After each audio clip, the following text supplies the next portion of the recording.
안녕하세요. 경기도에 살고 있는 30대 여자입니다. 다들 그러하듯 저 역시 이혼이란 제 인생에 절대 없을 거라 생각했습니다. 주변에 이혼한 사람이 거의 없을 뿐더러 이혼 같은 건 생각지도 못할 만큼 안목과 결정에 자신감이 있었으니까요.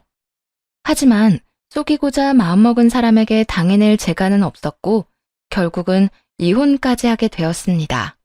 그러면 어떻게 이혼까지 하게 되었는지 지금부터 이야기해 드릴 테니 끝까지 함께 해주세요. 남편과의 첫 만남은 맞선이나 소개팅 같은 평범한 만남은 아니었어요.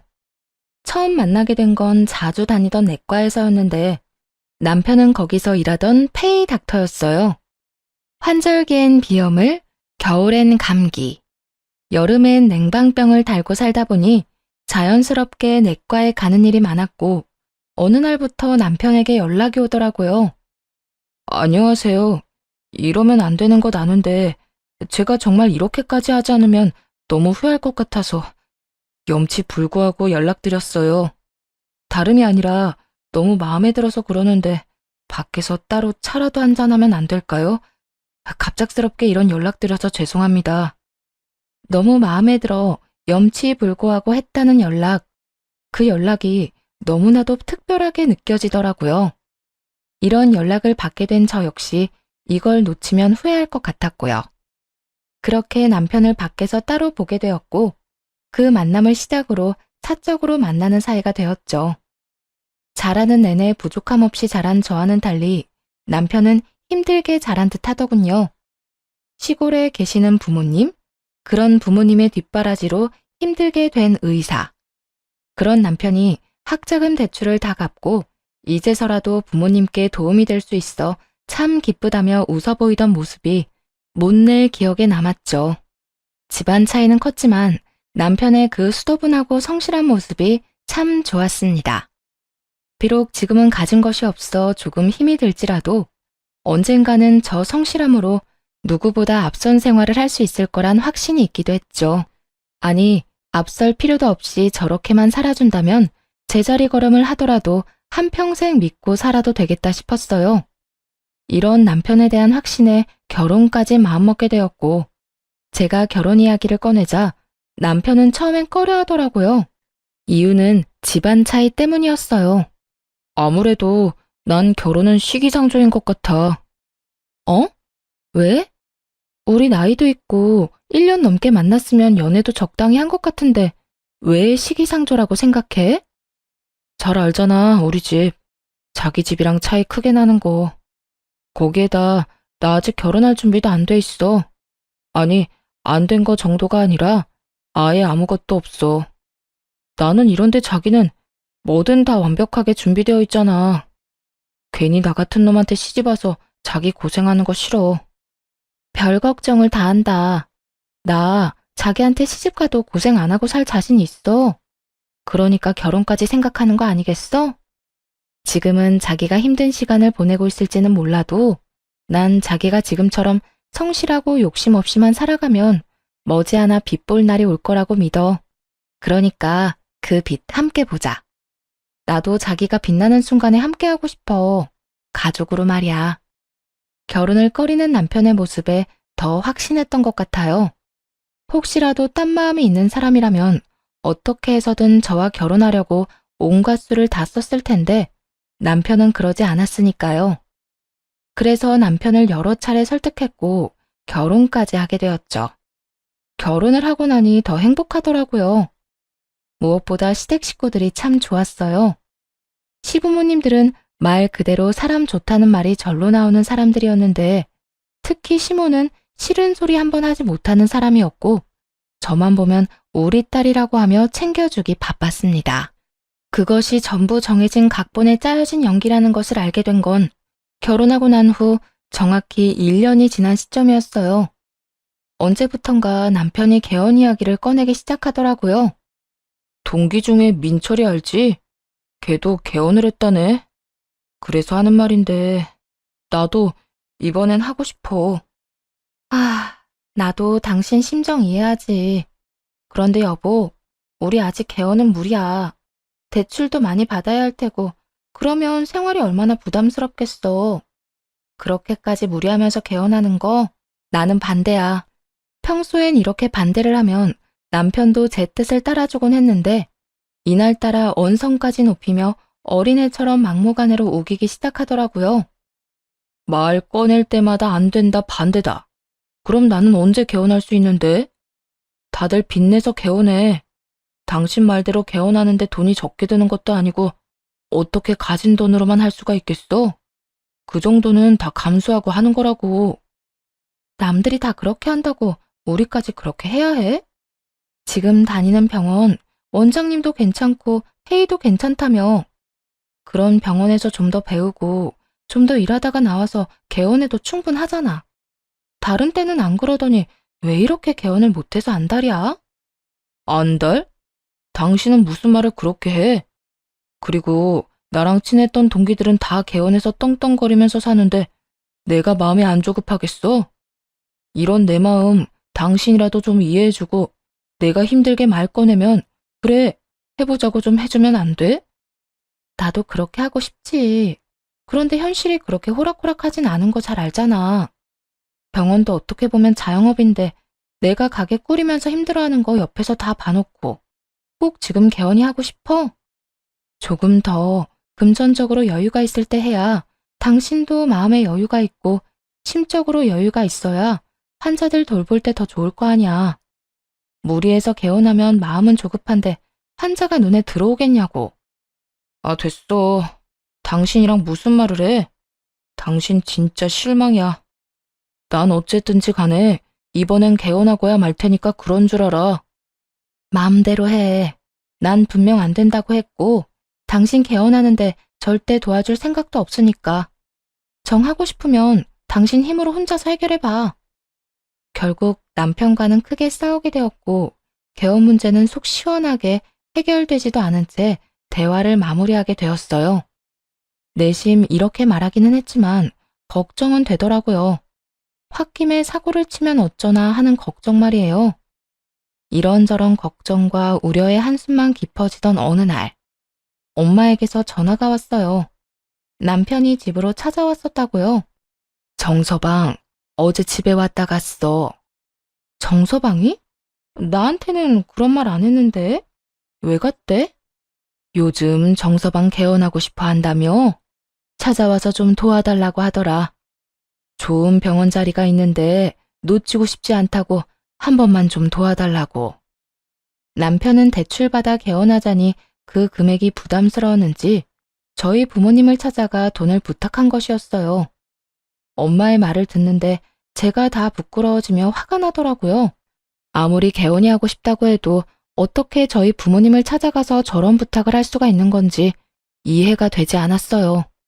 정말 개원을 하지 못해 미쳐버린 것이 분명해 보이더군요. 그래서 아빠랑 엄마는 뭐라고 했는데? 설마 해준다고 한 건 아니지? 조금 생각해보자고 하고 보냈어. 그런데 정서방 진짜 개원이 하고 싶긴 한가 보더라. 무릎까지 꿇고 앉아서 한참 설명하고 부탁하고 갔어. 그건 간절한 게 아니라 제정신이 아닌 거지. 거기가 어디라고 찾아가서 돈을 내놓으래? 내가 그렇게 안 된다고 했는데. 어쨌든 엄마, 절대 안 돼. 해주지 마. 엄마와 전화를 끊고 난 후 얼마나 화가 났는지 아무 생각도 나지 않았어요. 그저 남편이 오기만을 기다리고 또 기다렸죠. 그리고 기다리던 남편이 집으로 돌아온 순간 남편을 향해 고함을 질러버렸네요. 당신 진짜 제정신이야? 우리 부모님한테 맡겨놓은 돈이 있는 것도 아니고 어떻게 거기까지 찾아가서 그딴 말을 해? 화를 내며 따지자 남편은 당황하는 기색 하나 없이 짜증난다는 말투로 이렇게 말하더군요. 그새 당신한테 연락이 왔어? 그렇게 안 봤는데 입들 가벼우시네. 아니, 근데 당신 집에서 나한테 병원 정도는 해줄 수 있는 거 아니야? 들어보니까 의사 사이 들이면서 개원 정도는 해주는 처가도 많다던데. 당신 집이 능력이 안 되는 것도 아니고 그 정도 해줄 능력은 충분히 되잖아. 한없이 맑고 욕심 없던 사람은 더는 없었어요. 제 앞엔 그저 욕심으로 가득 찬 한 인간이 서 있을 뿐이었죠. 그걸 시작으로 서로 한마디도 지지 않고 몰아세우며 싸우기 시작했고, 얼마 지나지 않아 작은 짐가방을 든 시모가 집으로 들어오더군요.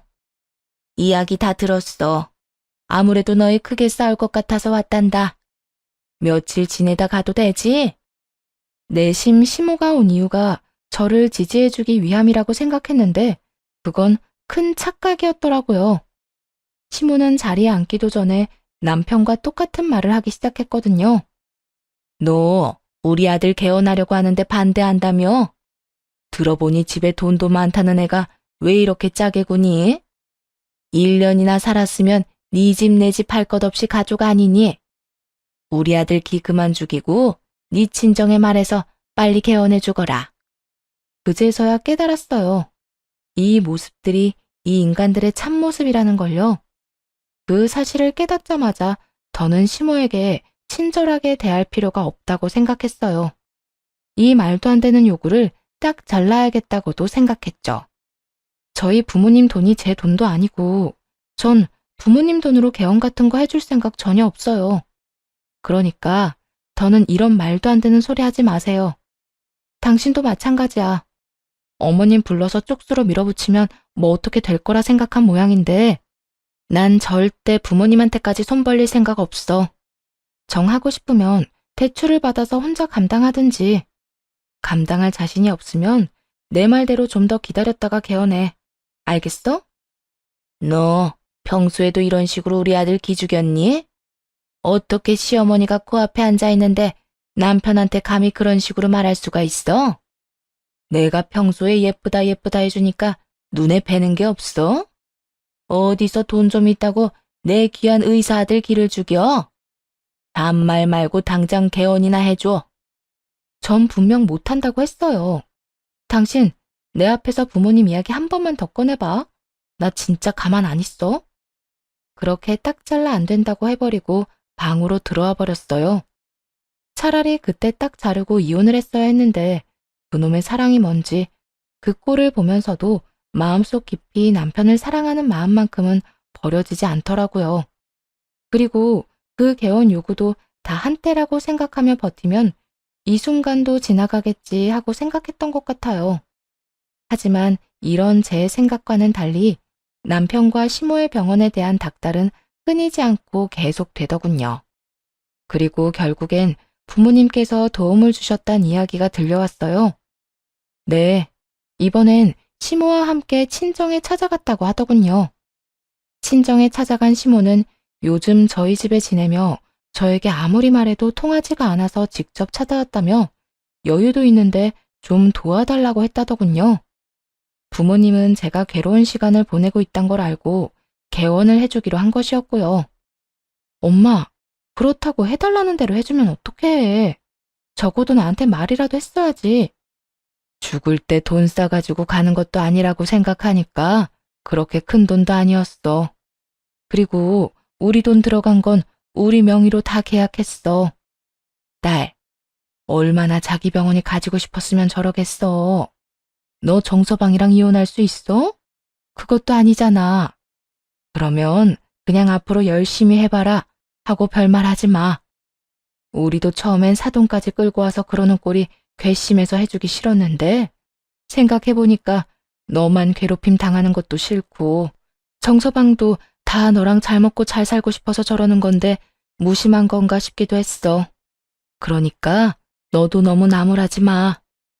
화가 정말 머리끝까지 났지만 이미 병원 오픈은 진행되고 있었고 이제는 어쩔 도리가 없었습니다.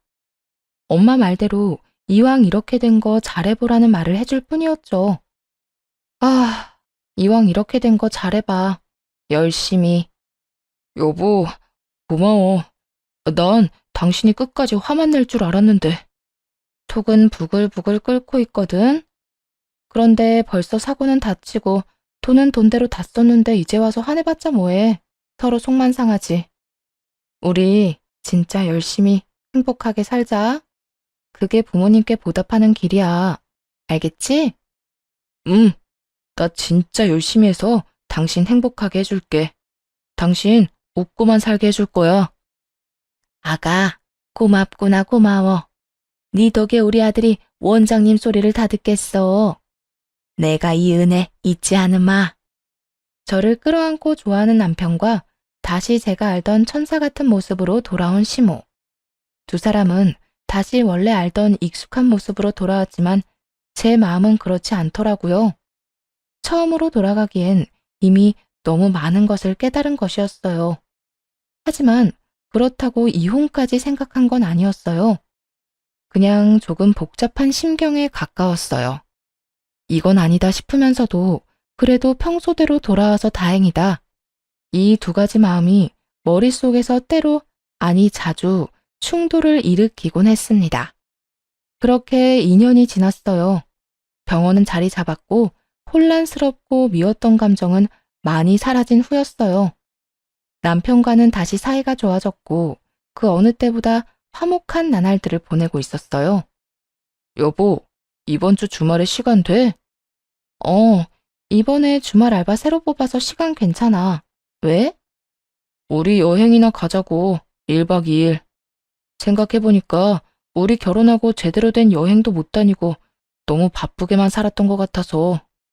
당신은 가게 꾸리느라 바쁘고 나는 병원 자리 잡느라 바빴고 너무 정신없게 일만 하면서 산 것 같아서 여행이라도 좀 갔으면 해.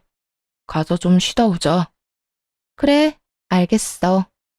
이렇듯 먼저 여행 계획까지 다 짜서 저를 데리고 다니기도 했고 부모님을 모시고 다니며 맛있는 음식을 대접하기도 하더군요.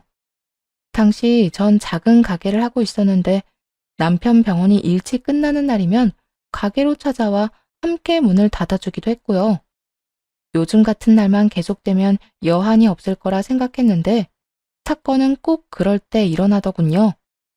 행복만이 가득한 나날 중 시모가 또다시 작은 짐을 싸서 집으로 왔으니까요. 작은 짐과 시모의 조합에 저도 모르게 긴장이 되었어요. 이번엔 또 무슨 일 때문에 왔나 하는 마음에서요. 처음 하루는 그냥 정말 저희가 보고 싶어서 온 사람처럼 굴더군요. 함께 웃으며 밥도 먹고 제가 뒷정리를 할 동안에 시모는 빨래도 정리해주고요. 그리곤 제 손을 잡으며 우리 딸 타령을 하는 것도 잊지 않았어요. 그런데 이튿날부터 그 본색을 드러내기 시작하더군요. 아가, 이제 우리 아들 병원도 어느 정도 자리 잡았고 환자들도 넘쳐난다고 하던데 너도 들었지? 네, 남편이 워낙 노력하니까 다들 그걸 알아주나 봐요. 그래서 말인데 슬슬 병원 확장 좀 해야 하지 않겠니? 이건 또 무슨 소리인가 싶더라고요. 이제 겨우 자리를 잡았는데 갑자기 확장이라뇨? 확장 가능한 옆 상가가 비어진 것도 아니었고 비어있다고 한들 그 비용도 만만치 않을 텐데 말이죠. 이제 좀 괜찮다 싶은 것이지 돈을 꽤 모은 것도 아니었던 터라 시모의 제안은 더욱더 황당함 그 자체였네요. 어머님, 이제 막 자리 잡았는데 확장은 무슨 확장이에요. 확장하려면 더 큰 곳이 필요하다는 뜻인데 그러면 병원으로 옮겨야 한다고요. 요즘 사람들 아무리 진료만 잘 보면 찾아온다고 하지만 지금은 아니에요. 또 시작이니? 네? 또 무조건 안 된다고 하는 그 병 시작이냐고. 넌 내 아들이 하려는 건 무조건 안 된다고 말부터 하고 보더라. 개원하려고 했던 것도 봐라. 내 아들 뜻대로 개원하고 나니까 얼마나 좋니? 환자도 많고 내 아들 기도 살고. 이번에도 그래. 이렇게 자리 잡고 환자 많을 때 이전을 하더라도 확 넓혀줘야 사람들이 와 하면서 더 찾아오는 거라고. 페이닥터도 들여서 환자 많이 받으면 우리 아들만 좋니? 너도 좋은 일이잖니? 시모는 가장 중요한 비용 문제는 생각지도 않고 헛된 꿈에 젖어 있더라고요. 남편은 뭐하고 있었냐고요? 말하면 입 아프지 않겠어요? 당연히 시모 말이 다 맞다고 맞장구나 치고 있었습니다. 엄마 말이 다 맞아, 여보. 요즘엔 대기가 기니까 그냥 돌아가는 환자들도 있다니까. 진료실은 하나인데 다른 의사를 들일 수도 없고 이럴 때 이전 확장 딱 해주면 환자가 얼마나 많았으면 병원을 옮겨가면서까지 확장을 하나. 다들 이렇게 생각할 거라고. 여보, 지금 병원 자리 좋다며.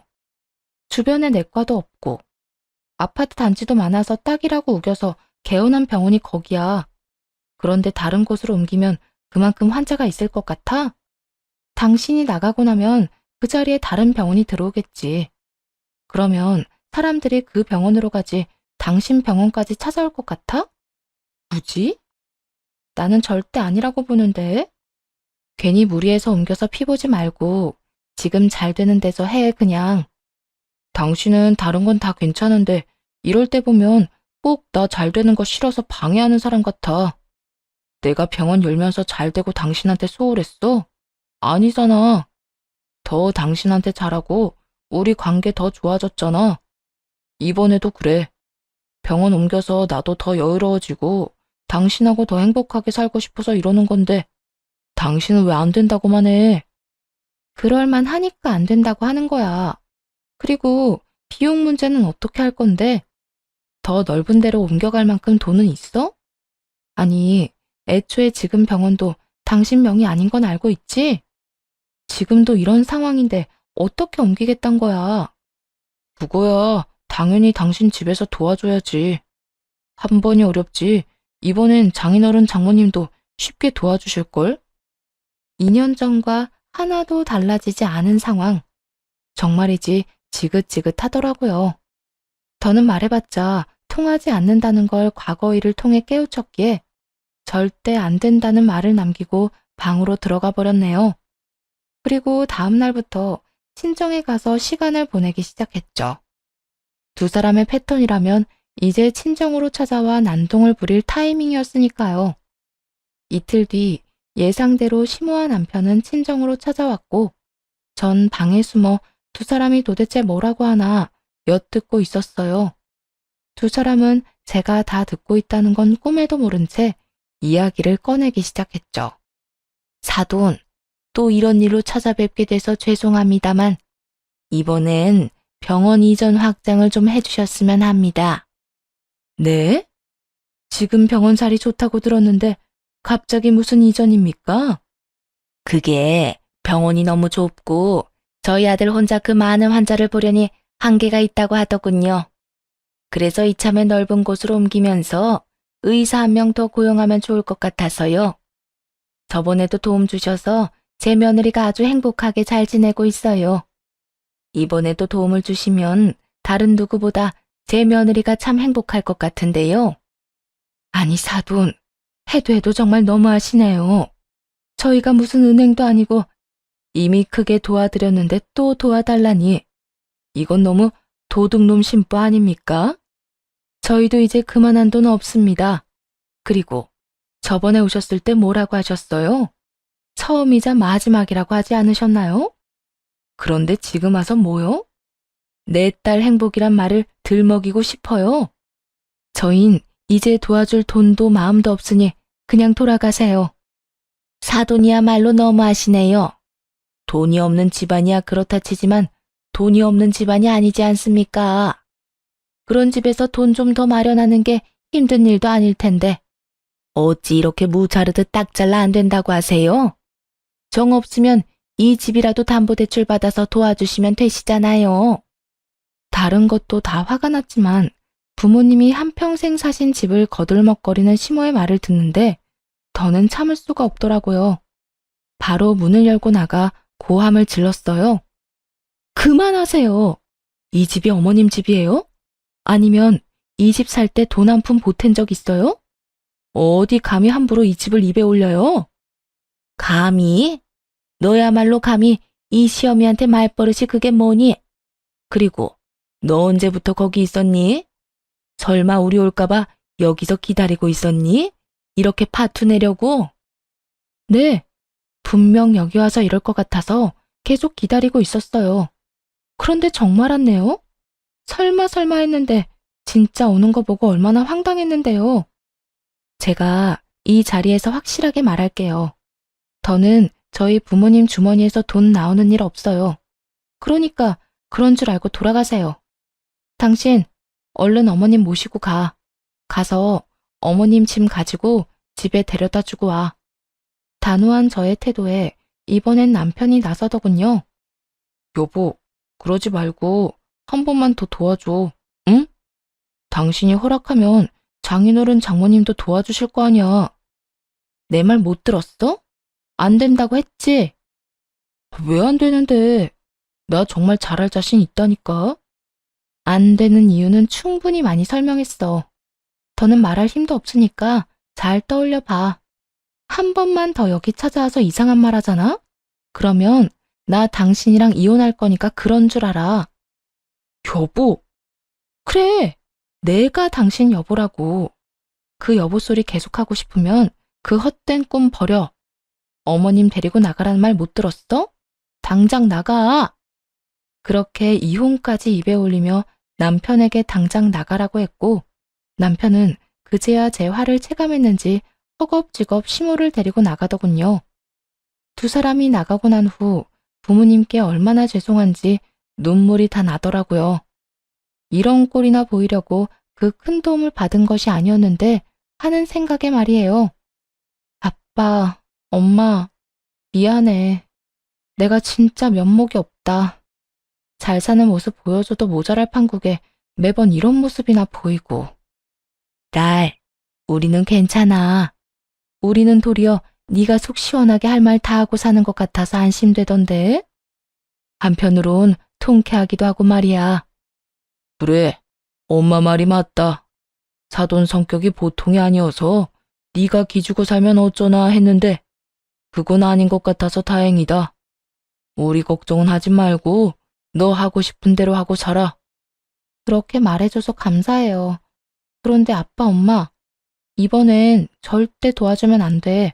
아니, 앞으론 문도 열어주지 마. 알겠지?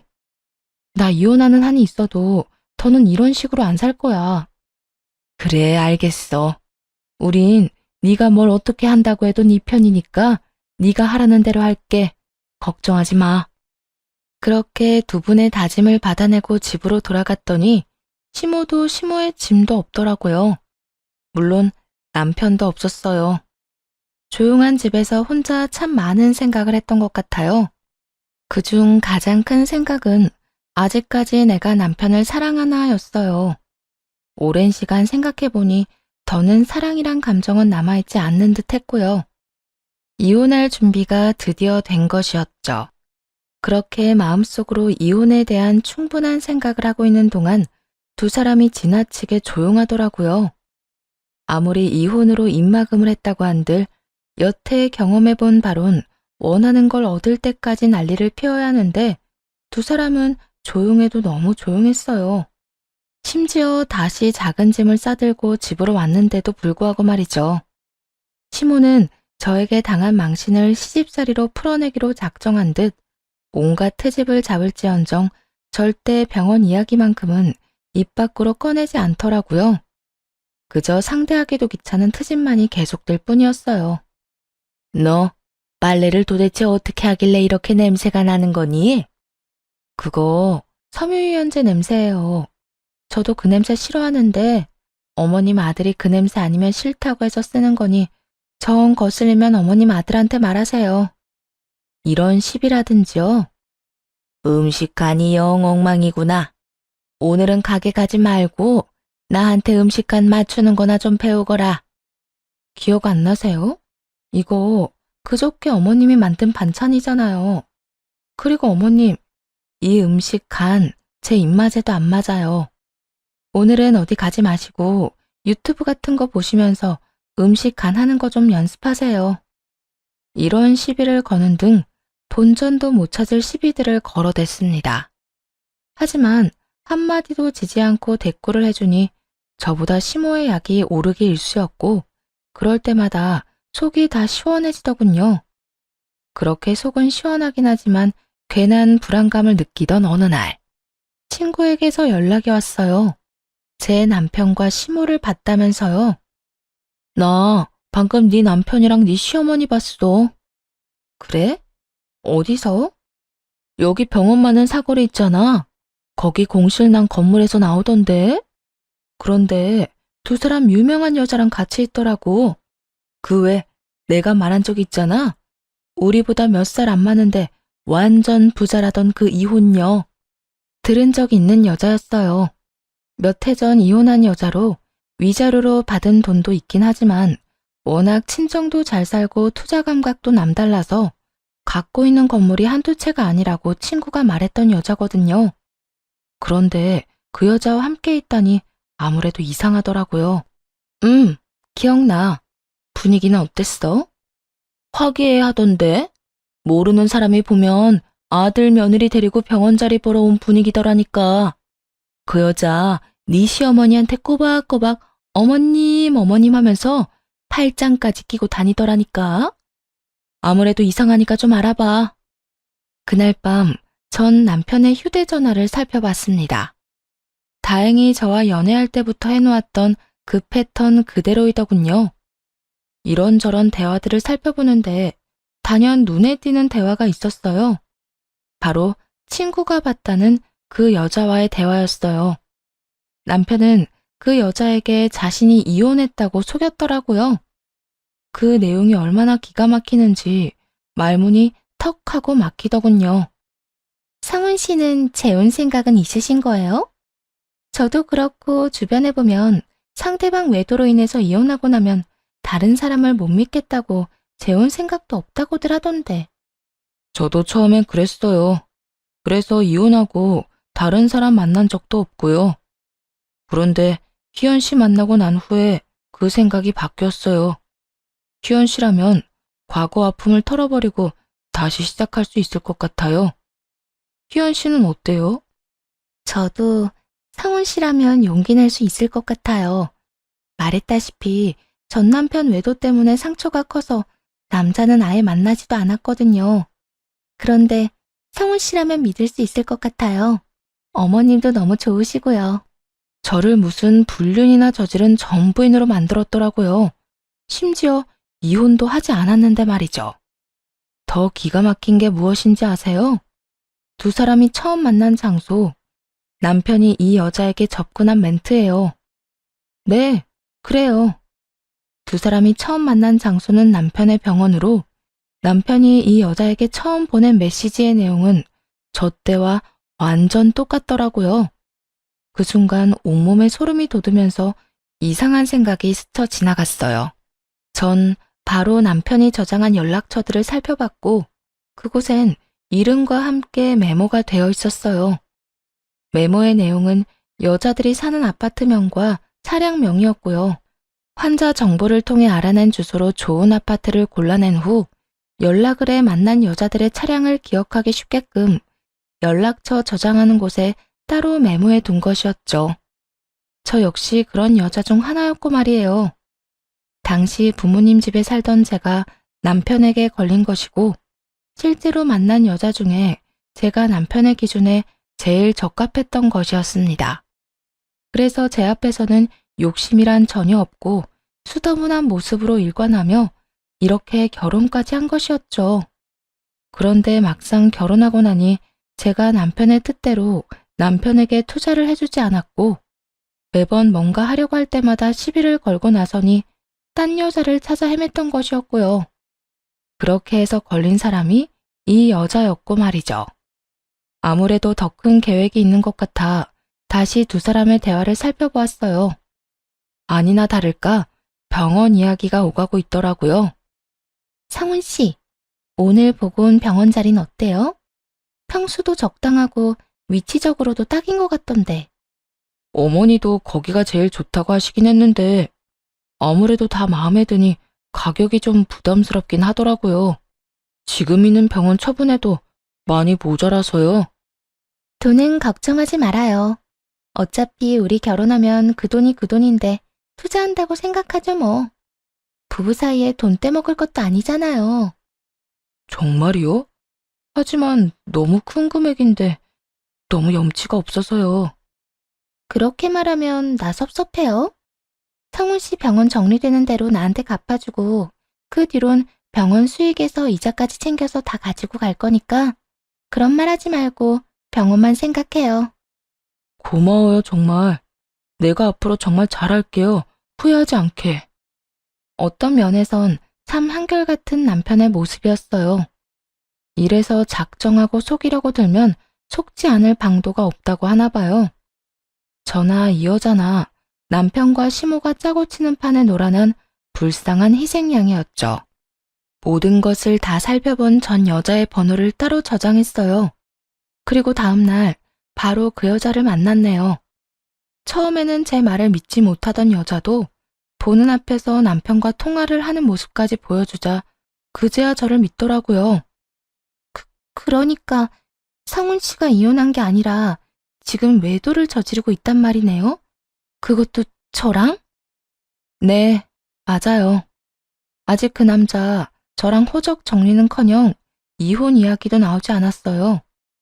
병원 확장해달라길래 제가 이혼 이야기는 꺼낸 적이 있지만 서로 이혼에 대해서 진지하게 말해본 적은 없어요. 그 인간 엄마 지금 잘해주죠? 그런 천사 같은 사람이 또 없다 싶죠? 그거 다 연기하는 거예요. 병원 개원할 때도 그랬고 지금도 그렇고요. 제가 마음대로 움직여주지 않으니까 제 친정까지 찾아가서 난동까지 피우더라고요. 어머, 정말 놀랍네요. 어떻게 된 사람들이 그딴 짓까지. 아시겠지만 제 전 남편도 인간 이하였는데 그 인간들은 더 심한 쓰레기들이네요. 그러니까요. 그냥 당하고 있을 수만 없어서 이렇게 찾아왔어요. 아무래도 우리 두 사람 제대로 되갚아줘야 할 것 같아서요. 그렇게 저희 두 사람은 복수 계획을 세우기 시작했어요. 우선 이혼녀는 남편에게 하루빨리 결혼하자고 조르기 시작했습니다. 결혼만 하고 나면 병원 개원은 무조건 해주겠다는 남편으로선 물 수밖에 없는 미끼를 던지면서요. 마음이 급해진 두 사람은 저에게 폐악질을 저지르기 시작하더군요. 당신 진짜 집안일 이따위로밖에 못해? 오죽했으면 우리 엄마가 아버지를 혼자 두고 이렇게 우리 집에서 지내겠어. 내가 뭘 어쨌다고 시비야. 어머님이 집에 안 가고 우리 집에 이러고 있는 것도 내 탓이라고 하는 건 나 너무 억울한데? 난 단 한 번도 어머님 가지 말라고 붙잡은 적 없어. 어머님이 좋다고 저러고 있는 걸 나보고 어쩌라는 거야? 당신이 집안 꼴을 이따위로 만들잖아.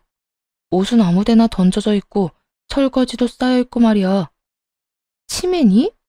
복도에 던져진 저 옷도 당신 옷이고 설거지 쌓인 것도 당신이 라면 먹은 냄비잖아.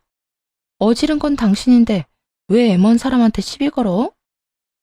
이런 건 당연히 여자가 해야 하는 일이니까 잔말 말고 당장 다 치워. 남편은 이날따라 작정이라도 한 듯 끊임없이 말도 안 되는 트집을 잡으며 시비를 걸어오더군요. 시모도 마찬가지였어요. 우리 아들이 틀린 말 하는 것도 아닌데 무슨 군말이 이렇게나 많아? 얼른 집 정리부터 하거라. 누가 어질렀든 치우는 건 여자 몫인 거야. 여기 여자는 어디 저뿐인가요? 어머님도 여자잖아요. 그렇게 보기 싫으면 어머님이 치우세요. 뭐야? 너 진짜 내가 만만하니?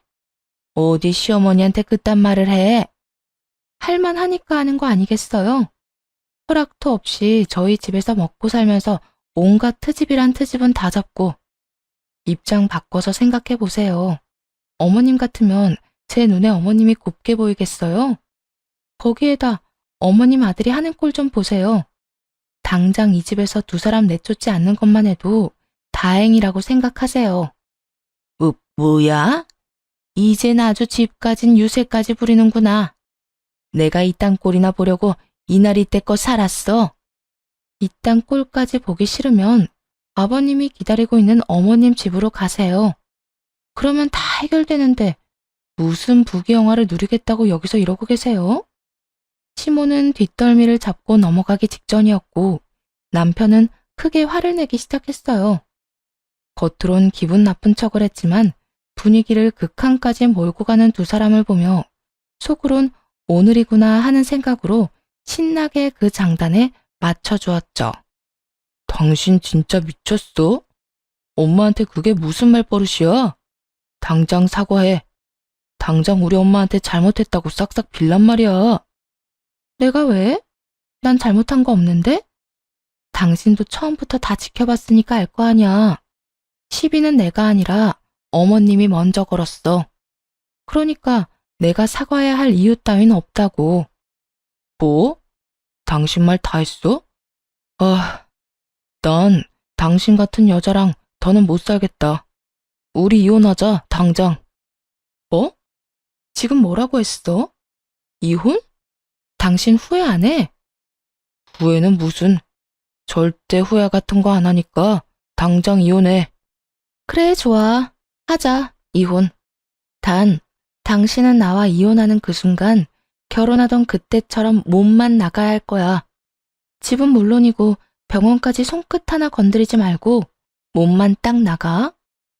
어차피 병원 명의도 부모님께 물려받아 제 명의라 내쫓을 수 있지만 하루라도 빨리 그리고 조용하게 해결하고 싶었기에 이런 작전을 세운 것이었어요. 남편은 저희의 작전에 완벽하게 걸려들었고 이 제안에 한치의 망설임도 없이 알겠다고 하더군요. 그까짓 병원 당신 다 해. 난 이제 미련도 필요도 없으니까. 그러면 합의 이혼하는 거지? 아참, 위자료도 내놓고 가.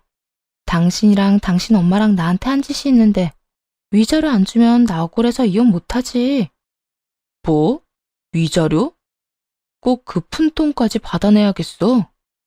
당신 돈 많은가 보다. 적어도 몇 천 원 될 텐데 그 돈을 푼돈이라고 하는 걸 보니 말이야. 개혼하고 돈을 많이 번 거야? 아니면 돈 많은 여자라도 생긴 거야? 무슨 소리 하는 거야? 헛소리 하지 말고 이혼이나 해. 그까지 위자료 원하는 대로 줄 테니까. 정곡이 정확하게 찔린 남편은 위자료까지 약속하더군요. 결국 전 남편은 대출을 내어 마련한 위자료를 제게 줬고 그렇게 깔끔하게 합의 이혼을 하게 되었습니다. 저희의 계획은 성공적으로 이루어진 것이었죠. 그리고 대망의 마지막 마무리가 남았고요. 그건 바로 둘이 함께 전 남편을 만나러 가는 것이었어요. 그날은 피날레의 날답게 전 남편이 침 흘렸던 상가를 계약하던 날이었는데 약속 장소에 도착하니 잔뜩 들뜬 전시모도 함께 있더라고요. 전시모와 마찬가지로 전 남편 역시 한껏 들뜬 모습이었는데 저희가 함께 있는 모습을 발견하곤 얼굴이 타색이 되어 가더군요. 두 사람이 어떻게 같이 여길 오는 거야? 휘연 씨, 어떻게 된 일이에요? 보면 몰라? 나 당신 휘연 씨랑 아는 사이야. 정확히는 당신 때문에 아는 사이지. 당신이 나랑 이혼도 안 했으면서 이혼남이라고 속이고 다닐 때 내가 휘연 씨 만나서 모든 사실을 다 알려줬거든. 사실 난 바람 피운 적도 없고 우리가 이혼한 적도 없다. 내 남편이 당신을 불륜녀로 만들고 있다고 말이야. 전 남편은 마땅한 변명거리도 생각나지 않는지 눈만 껌뻑이며 저와 여자를 보고 있더라고요. 여자는 그런 전 남편의 모습이 더 화가 난다는 듯 전 남편에게 다가가 손을 올려붙였어요. 이 쓰레기 같은 인간아, 사람 마음 가지고 장난치니까 즐거웠어? 너 같은 인간은 분리수거도 안 돼, 알아? 너 앞으로 이 바닥에 얼씬도 하지 마라. 이 근처에서 얼굴 내밀고 다니잖아? 내가 진짜 가만 안 둬? 이혼녀는 전 남편이 뭐라 말할 틈도 없이 자리를 떠버렸고 그런 여자의 뒤를 전시모가 뒤따르더군요. 전 남편은 저를, 전시모는 그 여자를 설득하기 위함이었어요. 이럴 거라 미리 예상하고 계획을 따로 세운 것도 아니었을 텐데 역할 분담 하나는 참 잘한다는 생각마저 들더군요. 전 남편은 자신이 맡은 역할에 충실하게 저에게 무릎을 꿇고 빌더라고요. 여보, 내가 다 잘못했어. 난 정말 이렇게까지 할 생각은 아니었는데 다 엄마가 시켜서 그랬어. 엄마가 다른 여자 만나서 더 큰 병원으로 옮기면 나한테 다 좋을 거라고 그래서 당신한테 섭섭하기도 하고 화나기도 하고 그래서 그랬던 거야. 내가 정말 미안해. 잘못했어. 나한테 빌긴 왜 빌어? 이미 우리 이혼한 거 다 잊었어? 나한테 이러고 빌 필요도 없어. 이미 이혼 도장 다 찍었고 서류상으로도 이혼했으니까. 여보, 우리 다시 시작하자. 내가 정말 잘할게. 나 못 믿겠으면 혼인신고 같은 거 다시 하지 않아도 돼. 그저 당신 옆에서 숨만 쉬고 살게 해줘. 응? 나 진짜 당신 옆에만 있게 해주면 다른 거 하나도 바라지 않을게. 그까짓 병원도 필요 없다고. 얼마나 마음이 급했으면 그렇게 개원하지 못해 안달이던 병원도 필요 없다며 매달리더군요. 그렇게 저를 속여서 결혼까지 성공했으면 욕심이나 부리지 말고 달 데리고 살기나 하지 그랬나 어이가 없었네요. 괜한 욕심에 이 모양 이 꼴까지 된 것이 보기 좋더군요. 아, 나 다 알고 있어. 당신 나한테나 다른 여자한테나 계획적으로 접근한 거. 그렇게 접근했으면 적당히 욕심내고 잘 살지 그랬어. 그랬으면 적어도 원장 소리는 들으면서 살았을 텐데 말이야. 여보, 내가 진짜 잘못했어. 당신 말대로 나 계획적으로 접근했던 것도 맞고 과한 욕심 부린 것도 인정할게. 앞으로는 절대로 안 그래. 당신이 하라는 대로 하고 살 테니까 제발 나 좀 용서해주라. 용서?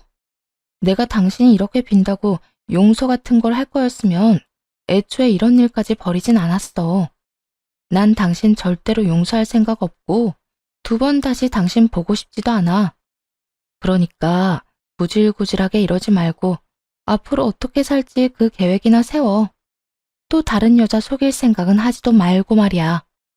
전 남편은 제 앞에서 눈물까지 흘리며 매달렸지만 그런 전 남편을 뿌리치고 나와버렸어요.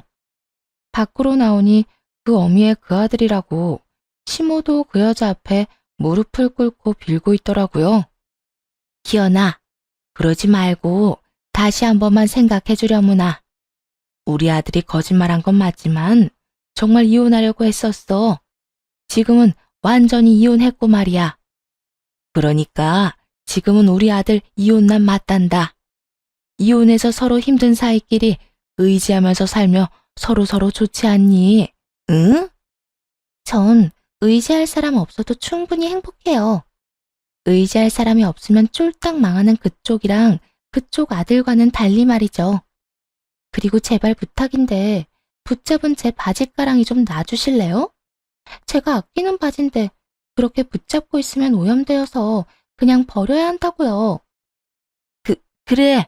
내가 미안하다. 내가 붙잡지 않을 테니 우리 아들 좀 용서해 주려무나. 제발 이 노인네가 이렇게 부탁하마. 그럴 생각 없다니까요. 아들도 구질구질하더니 그 엄마까지 왜 이렇게 구질구질하게 굴어? 어?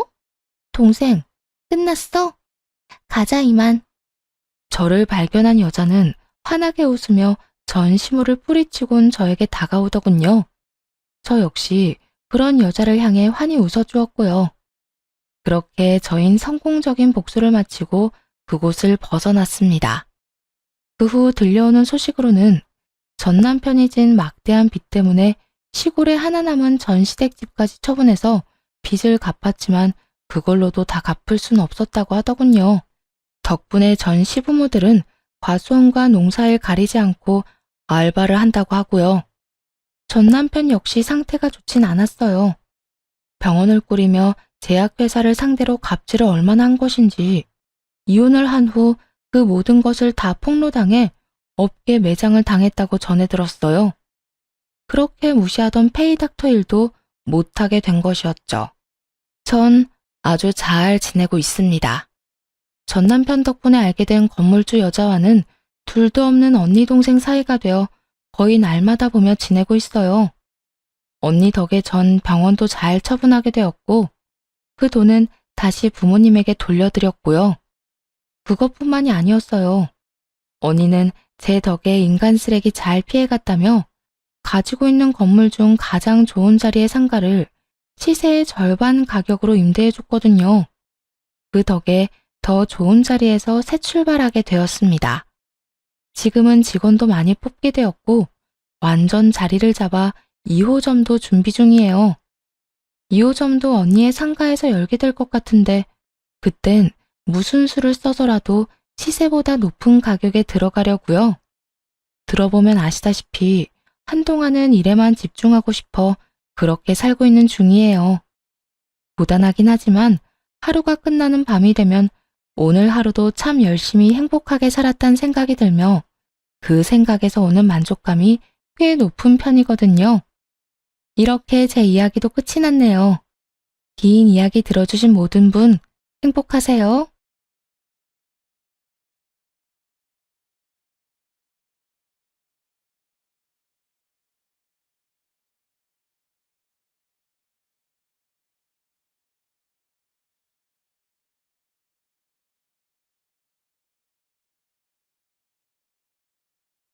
안녕하세요.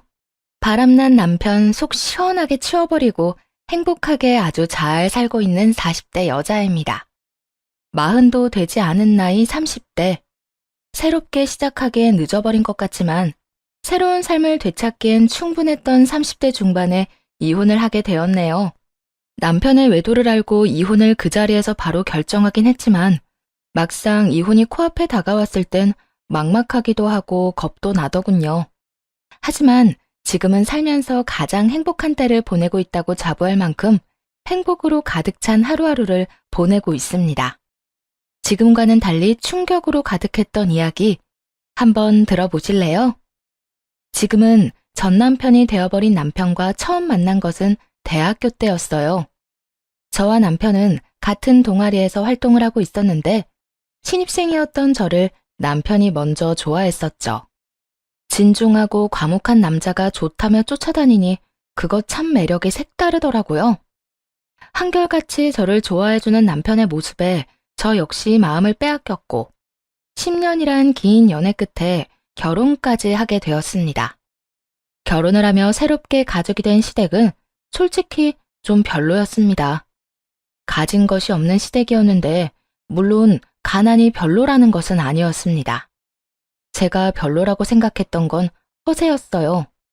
시모는 유난히 허세가 많은 사람이었는데 그 허세가 정말 꼴보기가 싫더라고요.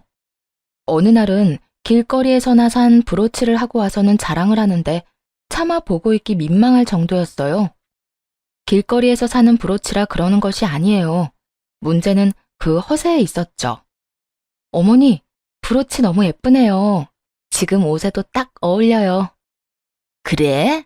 그렇지 않아도 이거 엄청 비싸게 주고 산 명품이야. 백화점에서 샀단다. 왜?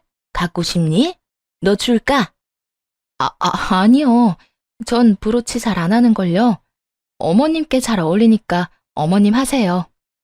명품이라기엔 본 적도 없는 문양에 누가 보아도 보세 제품인데 꼭 시모는 자신이 걸친 것은 다 명품에다가 백화점에서 산 것이라며 허세와 거짓말로 재력을 포장하더라고요. 시댁의 형편이 여의찮다는 걸 누구보다 더 잘 아는데 저런 허세를 부리다니 참 어이가 없는 순간이 많았어요. 그것만 해도 충분히 시모에 대한 반감이 큰 편이었는데 남편과 제가 회사를 그만두게 되고 남편은 사업을, 저는 전업주부가 되고 나니 시모는 다른 것으로 반감을 사기 시작하더군요.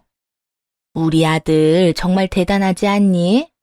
회사 생활만 하던 애가 저렇게 버젓이 사업체를 운영하는 것 좀 봐라. 그러게요. 대단한 사람이긴 하죠. 뭐든 열심히 하기도 하고요. 그러니까 그런 사람이 내 아들이야. 넌 무슨 복이니? 그렇게 잘난 남자 만나서 힘든 회사 생활도 그만두고 이 좋은 집에서 아주 편안하게 살림만 하면서 살고 말이야. 정말 팔자 하나는 잘 타고났구나. 네, 그렇네요. 제가 참 팔자 하나는 잘 타고났네요. 남편이 사업을 시작한 것도 저 정도까지 유지하고 있는 것도 저희 아빠의 도움이 컸다는 것을 누구보다 잘 알고 있으면서 저렇게 말하니 적잖게 당황스럽기도 하고 짜증도 살짝 나더라고요. 아들 타령이야 모든 엄마들이 하고 싶을 테니 그러려니 하려고 해도 저를 저딴 식으로 깎아내리는 것은 아니라고 생각했으니까요. 그리고 사실 제가 일을 쉬게 된 이유는 따로 있었어요.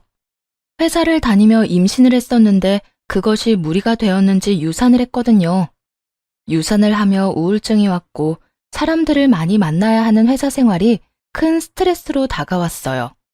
그래도 애착을 많이 가진 회사였기에 웬만하면 참고 다니려고 했지만 동료들에게 피해만 된다는 사실을 알고 그만두게 되었던 것이었죠. 그때 심리적으로나 육체적으로 얼마나 힘들어했는지 뻔히 아는 사람이 저딴 식으로 말하니 기분이 확 나빠질 수밖에 없었죠. 여기까지만 해도 충분히 제 기분은 나빴는데 시모는 임신에 관해서도 간섭을 하기 시작했어요. 걱정과 우려가 담긴 간섭이 아닌 오로지 저를 모함하기 위한 간섭을 말입니다. 그래, 그런데 너희 임신 노력은 하고 있는 거지? 한번 잘못됐다고 해서 아예 포기한 건 아니냐니 말이야. 아니면 혹시 네 몸에 문제라도 생겼니? 어머님, 저 몸에 아무 문제 없어요. 그리고 임신 문제는 저희가 알아서 할 테니 그것까지 간섭하지 말아주세요. 뭐? 너 지금 나한테 명령하니? 명령 아니고 부탁이라고 생각해 주시면 좋겠네요. 저 유산하고 몸도 마음도 많이 힘들었단 거 아시잖아요. 뻔히 다 아시면서 임신 이야기를 그런 식으로 꺼내면 아무리 저라도 기분 나빠요. 그러니까 다신 그런 이야기 꺼내지 마세요. 시모는 끝까지 대답을 하지 않고 돌아가 버렸고 아무래도 혼자 힘으로 시모의 입을 막을 순 없겠다 싶더라고요. 거기에다 시모가 올 때마다 스트레스가 이만저만이 아니니 남편에게 도움을 구해야겠다 싶었어요. 제 남편에게 이야기를 꺼냈어요. 여보, 오늘도 어머님 다녀가셨는데 나 너무 힘들어. 오실 때마다 당신은 치켜 세우면서 나는 집에서 밥만 축내는 식충이 취급만 하시고 최근엔 임신 이야기까지 꺼내는데 내가 어떻게 해야 할지 모르겠어. 그래? 그런 말을 한단 말이야? 내가 엄마한테 연락해서 집으로 오는 건 자제하라고 할게. 당신 몸 안 좋다고 좋게 이야기할 테니까 걱정하지 말고. 그나저나 마음고생 심했겠네. 진작 말하지 그랬어. 당신 일도 바쁜데 괜한 일로 신경 쓰이게 하고 싶지 않았어. 나 혼자 어떻게 해서든 버텨보려고 했는데 오늘은 나 어머님이랑 싸우기까지 했어. 이대로 계속되다간 어머님이랑 진짜 크게 다툼이 일어날 것 같아서 당신한테 도움 구하는 거야. 그랬어? 당신같이 순한 사람이 오죽했으면 그렇게 싸우기까지 했겠어. 앞으로는 내가 알아서 할게. 내가 오지 말라고 했는데도 불구하고 혹시나 엄마 또 찾아오면 바로 나한테 전화해. 내가 바로 와서 해결해 줄게. 남편은 말한 대로 시모에게 연락을 해 당분간 집으로 오지 말아달라 잘 말했고 시모는 알겠다고 군말 없이 답했다고 하더군요. 하지만 혹시나 했던 일은 역시나 일어났고 시모는 일주일을 넘기지 못하고 다시 집으로 찾아와 속을 뒤집어 놓기 시작했죠. 그때마다 남편이 말했던 대로 남편에게 바로 연락을 해버렸고 바로 남편이 달려와 시모를 데리고 나가버리곤 했습니다. 그날도 마찬가지였어요. 시모는 반찬을 해서 왔다며 집으로 찾아왔고 외출길에서 돌아오던 길에 문 앞에서 딱 마주친 터라 피할 길도 없었어요. 하는 수 없이 시모와 함께 집으로 들어오게 되었고 부탁한 적도 없는 반찬통을 내려놓으며 또 한바탕 생색과 함께 저를 깎아내리기 시작하더군요. 며느리 힘들까봐 반찬 해오는 시어미가 어디 있니?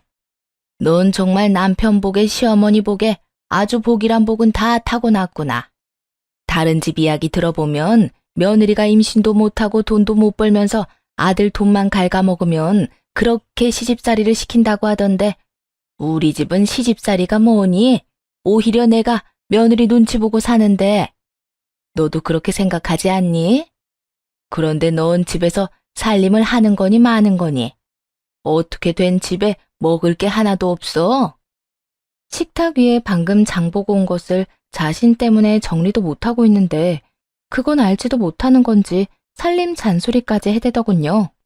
다른 날과는 달리 남편은 연락을 받지 않았고 작정이라도 한 듯 쏟아내는 잔소리에 그날은 참지 않고 맞대응을 하기로 했습니다.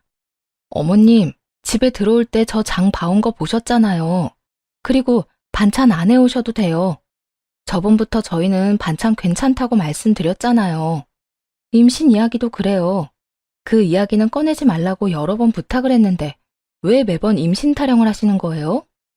너 지금 날 질책하는 거니? 제가 오죽했으면 이런 말까지 하겠어요. 오죽했으면. 나도 오죽했으면 그런 말을 계속하겠니? 오죽 걱정됐으면.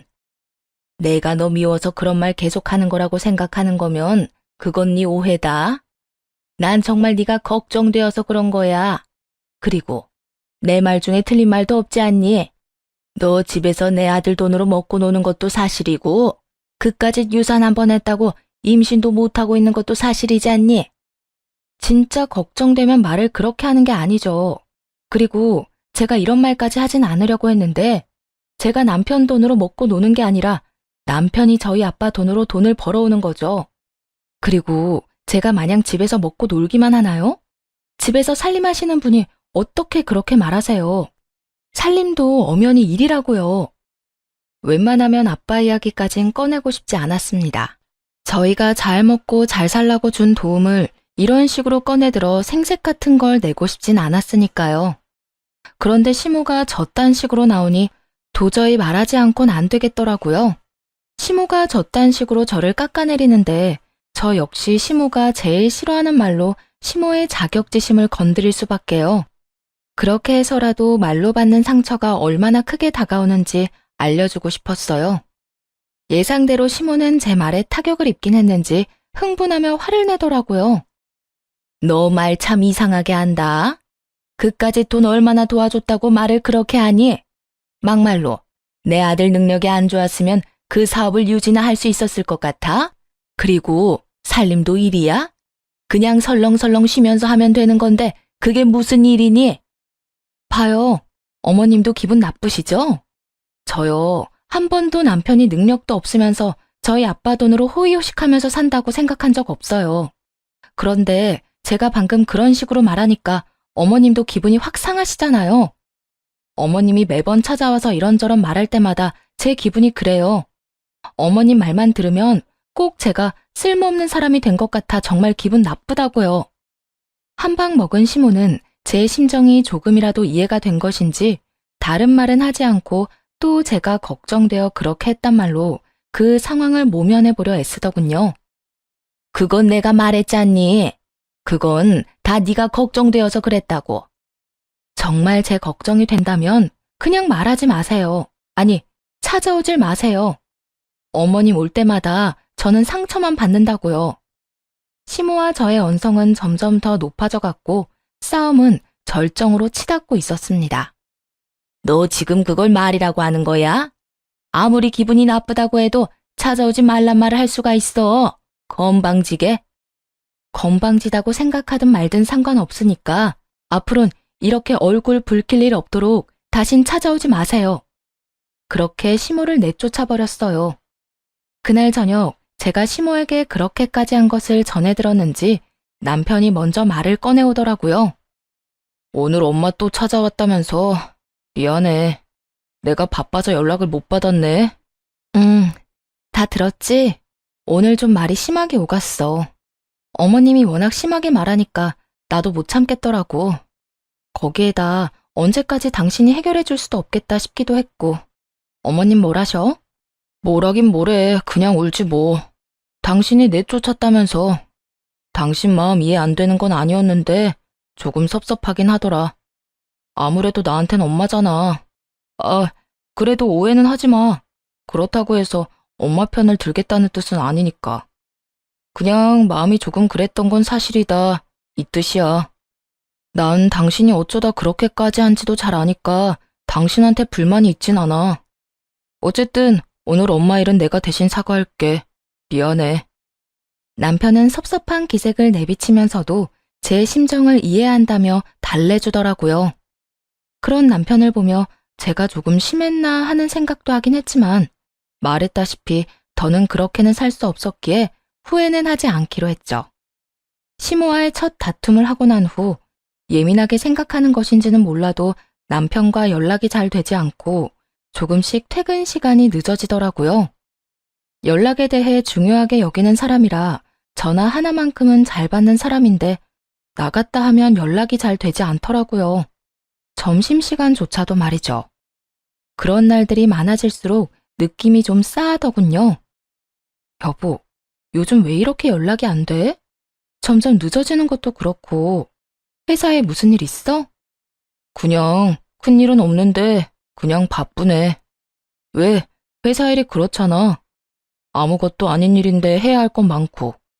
직원들은 직원들대로 불만이 많은 것 같으니 신경 써줘야 하고, 몇 명 되지도 않는 직원인데 하나하나 신경 쓰고 일까지 처리하려니 조금 정신이 없네. 왜? 직원들 사이에서 무슨 말이 나와? 그만두겠다는 사람이 있어? 아니, 꼭 그런 건 아닌데 표정들이 밝지만은 않은 게 신경이 쓰이네. 하여튼 앞으로 늦지 않도록 할게. 연락도 될 수 있으면 받도록 하고. 일이 바빠서 늦는 건 어쩔 수 없지. 그런데 연락은 잘 됐으면 좋겠어. 바빠서 못 받는가 하면서도 걱정된단 말이야. 생전 안 그런 사람이 연락이 안 되니까 혹시나 사고라도 났나 싶고. 바빠서 연락을 못 받으면 늦더라도 문자라도 좀 줘. 알겠지?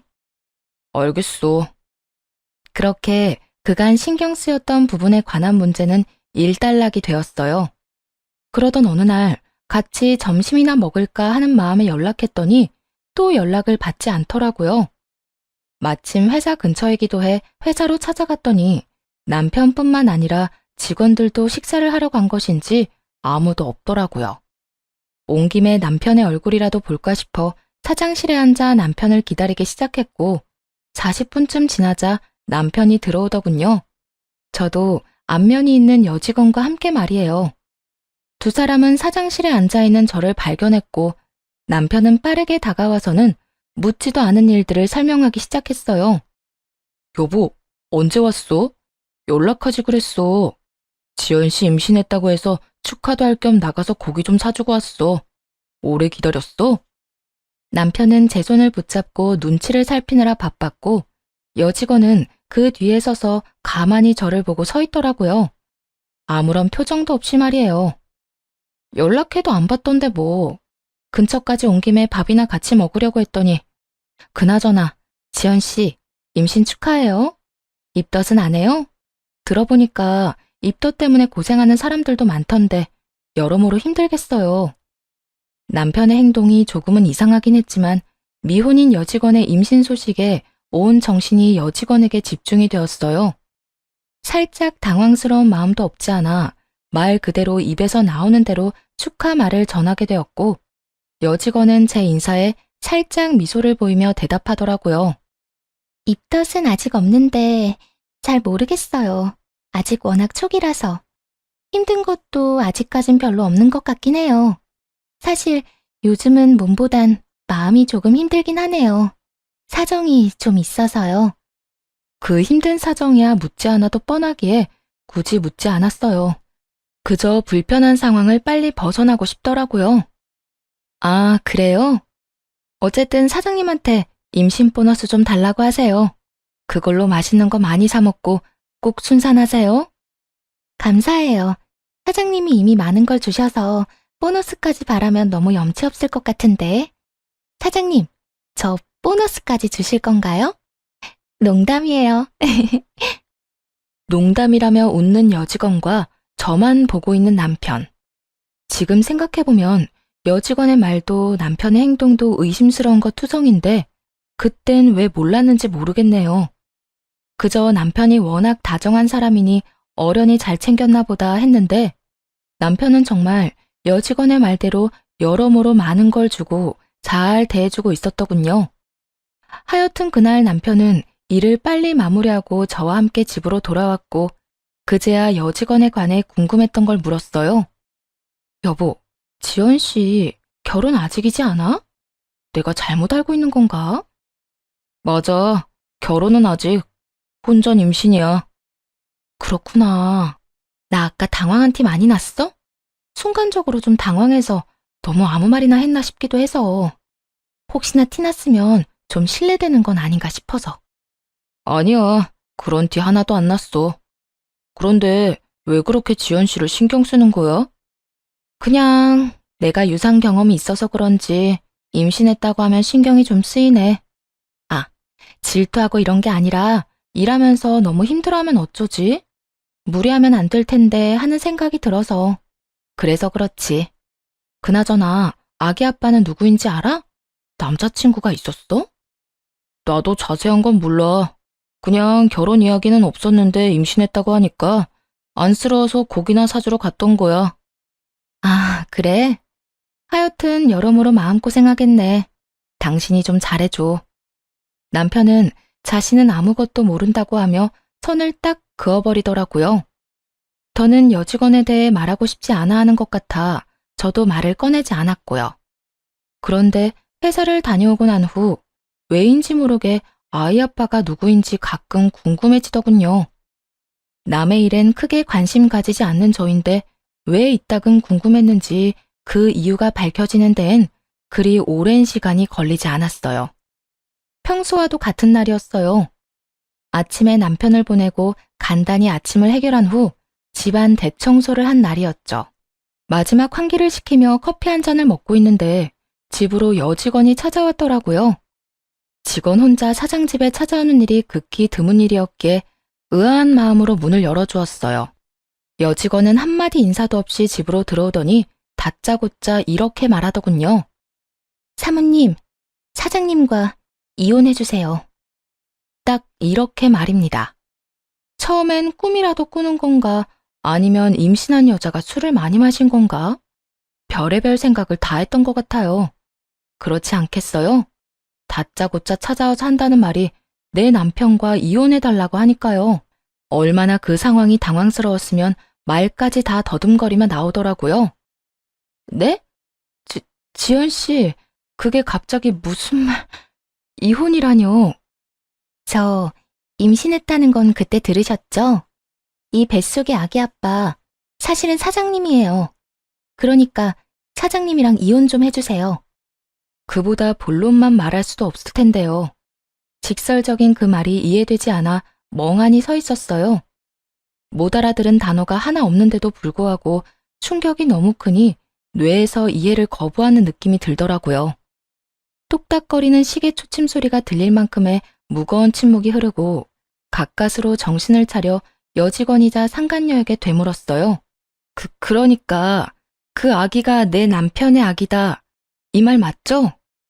너무 당황스러워 말도 제대로 나오지 않는데 상간녀는 너무나도 당당하게 답하며 또다시 이혼을 요구해 오더군요.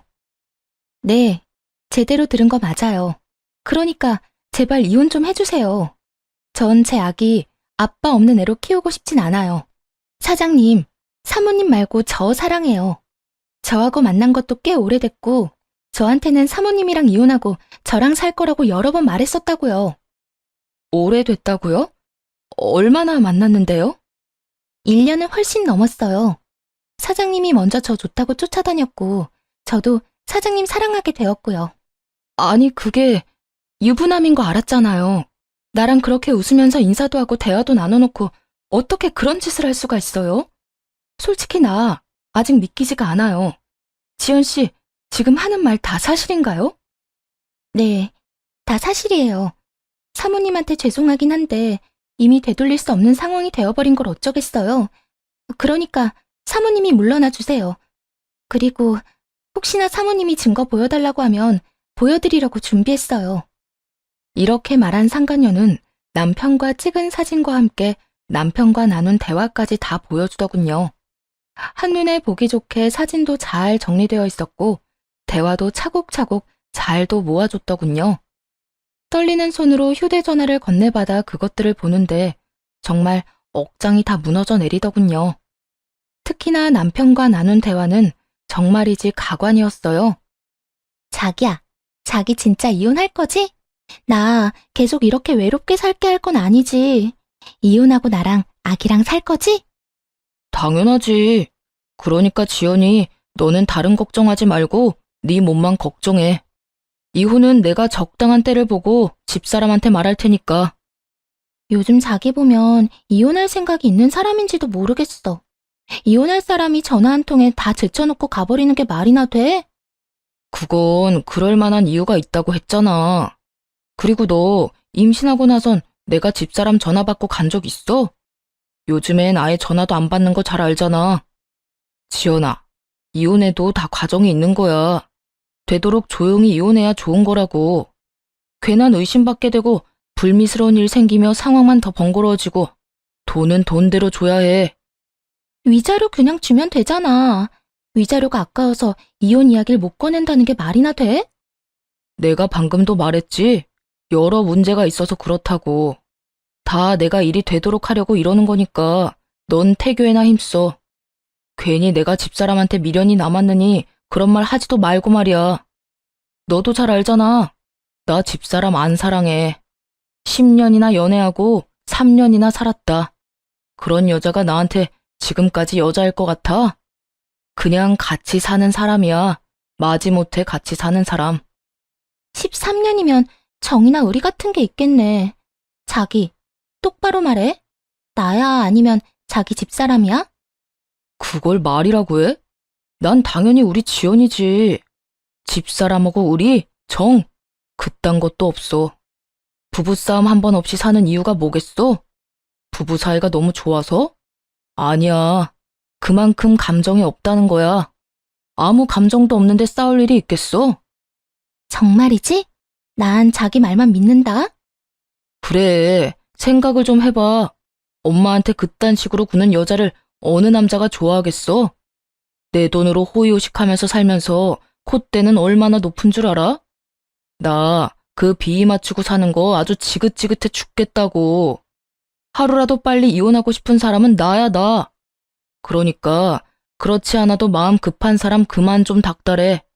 우린 서로 힘들게 하지 말자, 어?